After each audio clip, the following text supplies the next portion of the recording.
Mi nombre es Naomi Rebeca Ramírez Hernández, de la carrera de Ingeniería de Administración del grupo Quinto C. Hoy hablaremos del fundamento de derecho fiscal y tributario. El primer tema son las obligaciones fiscales. Según el artículo 31, fracción cuarto constitucional, nos dice que son obligaciones de los mexicanos contribuir para los gastos públicos, así de la Federación como de los estados y del municipio en que se residan de manera proporcional y equitativa para que dispongan las leyes. El artículo 73 de la fracción 7 constitucional nos dice que esto sirve para imponer las contribuciones necesarias a cubrir el presupuesto. Luego tenemos el tema disposiciones generales del Código Fiscal de la Federación. Según el artículo 31 nos dice que las personas físicas y morales están obligadas a contribuir para los gastos públicos conforme a la ley fiscal. El artículo 2 nos dice que esto se divide en impuestos, y los impuestos son las contribuciones establecidas en la ley que deben pagar las personas físicas y morales que se encuentran en la situación jurídica. Luego tenemos las aportaciones de seguridad social, que nos dice que estas son contribuciones a cargo de personas sustituidas por el Estado en cualquier cumplimiento de obligaciones en materia de seguridad social. Luego tenemos las contribuciones de mejoras, que nos dicen que son las establecidas en la ley a cargo de las personas físicas y morales que se benefician directamente de obras públicas. Y por último tenemos derechos, que son contribuciones establecidas en la ley por el uso de los bienes del dominio público de la nación. Luego tenemos el artículo 3, que nos dice que son aprovechamientos de los ingresos que percibe el Estado por funciones de derecho público de distintas contribuciones. Luego tenemos el artículo 4, que nos dice que estos son créditos fiscales los que tengan derecho a percibir el Estado que provengan de contribuciones de sus accesorios o de aprovechamientos, incluyendo los que el Estado tiene derecho a exigir de sus funcionarios. Tenemos el artículo 5, que nos habla de las disposiciones fiscales que establezcan cargos, así como las que implican infracciones y sanciones son de aplicación estricta. Se aplicará el derecho federal en caso de que este artículo 5 no se cumpla. Luego tenemos el artículo 6, que nos dice que las contribuciones se causan conforme se realizan las situaciones jurídicas previstas en las leyes fiscales urgentes durante el lapso en el que ocurren. El artículo 7 nos habla de las leyes fiscales, de sus reglamentos y disposiciones administrativas. Nos dice que según su artículo, entran en vigor un día después de su publicación en el diario en toda la República Mexicana.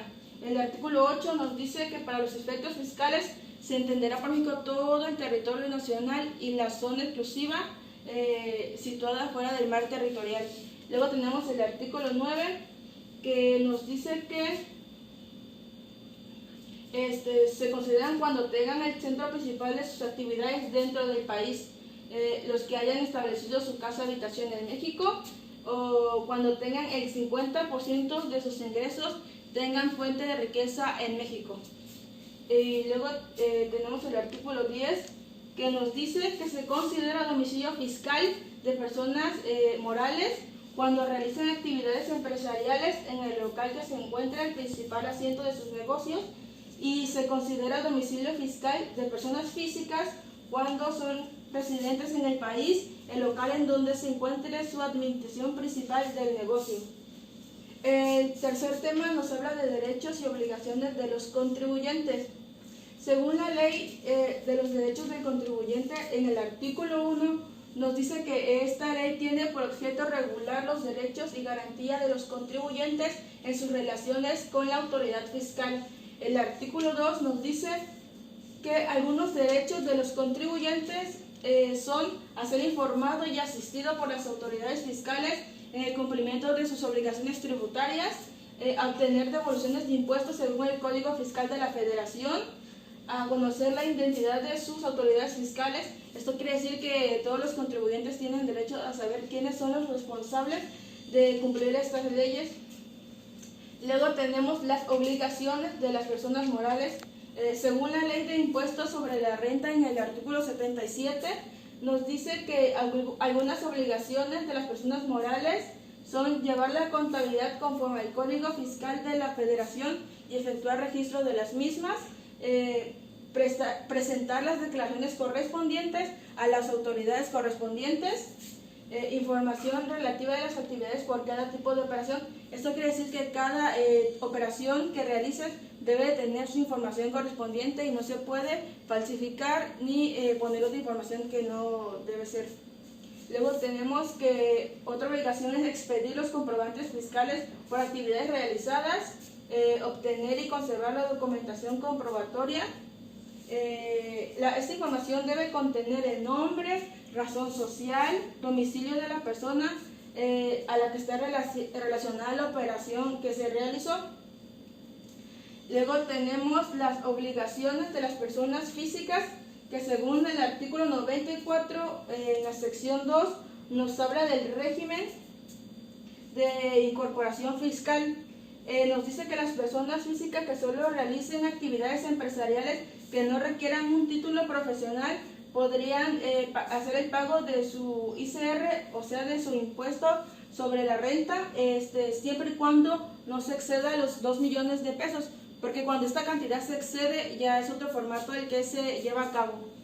Luego tenemos de los ingresos por salarios y en general por las prestaciones de un servicio personal subordinado. Nos dice que los salarios y demás prestaciones que se deriven de una relación laboral, incluyendo las utilidades y prestaciones percibidas al terminar la relación laboral. Nos habla, la otra sección nos dice de los ingresos por actividades empresariales y profesionales. La sección 1 nos dice que las personas físicas con actividades empresariales y profesionales están obligadas al pago de impuestos, siempre y cuando presten un servicio profesional a las personas. Luego tenemos el capítulo 2, que nos habla de los ingresos por arrendamiento y en general por otorgar el uso o goce temporal de bienes inmuebles. Nos dice que se considera ingresos los provenientes del uso de inmuebles. Los ingresos en crédito se declaran hasta el año en que son cobrados.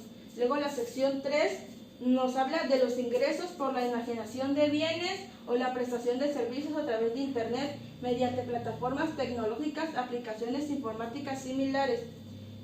Nos dice que estos ingresos se cuentan cuando prestas un servicio por alguna plataforma y luego nos dice el capítulo 4 que de los ingresos por enajenación de bienes, según el régimen general, nos dice que se considera como ingreso el monto de la contraprestación obtenida inclusive en crédito con motivo de enajenación. El tema 4 nos habla de las infracciones y delitos fiscales. Nos dice que los delitos fiscales es el acto de invadir impuestos o enriquecerse a arcas del Estado, ya sea por omisión o falsificación de información. Estos delitos se consideran de tema grave. Por ejemplo, en el artículo 95 nos dice que son responsables de delitos fiscales quienes ayudan, cometan o auxilien a realizar este delito. El artículo 102 nos dice que se comete delito de contrabando quienes introduzcan o extraigan mercancía del país. También omitir el pago de las contribuciones que deban cubrirse, y quienes sin permiso de la autoridad manejen productos de importación prohibida. Unos ejemplos de importación prohibida son las municiones, tejidos corporales o ciertos animales. El artículo 104 nos dice que el delito de contrabando se sanciona con años de prisión, de 3 a 5 meses si el monto de las contribuciones no supera el 1.104.530 pesos, y de 3 a 9 años si se llega a exceder esta cantidad de 1.104.530. Y el último artículo, el 110, nos dice que se impondrá sanción de 3 meses a 3 años de prisión a quienes omitan su inscripción en el Registro Federal de Contribuyentes. El último tema nos habla del derecho tributario y nos dice que se divide en decretos, y los decretos tienen como finalidad establecer estímulos fiscales en materia del ICR. Un ejemplo de decreto es el decreto por el que se modifica la tarifa de la Ley de los Impuestos Generales de Importación y Exportación. También dice que se divide en leyes y que una ley es una norma jurídica emanada del poder público, ya que toda relación tributaria debe ser controlada por una norma. Un ejemplo de ley es la ley aduanera, que nos dice lo que está permitido y no al pasar por la aduana. Luego tenemos los reglamentos, que nos dice que es un acto legislativo que establece la forma para su cumplimiento. Un ejemplo de reglamento sería el reglamento del Código Fiscal de la Federación. Luego tenemos manuales y lineamientos.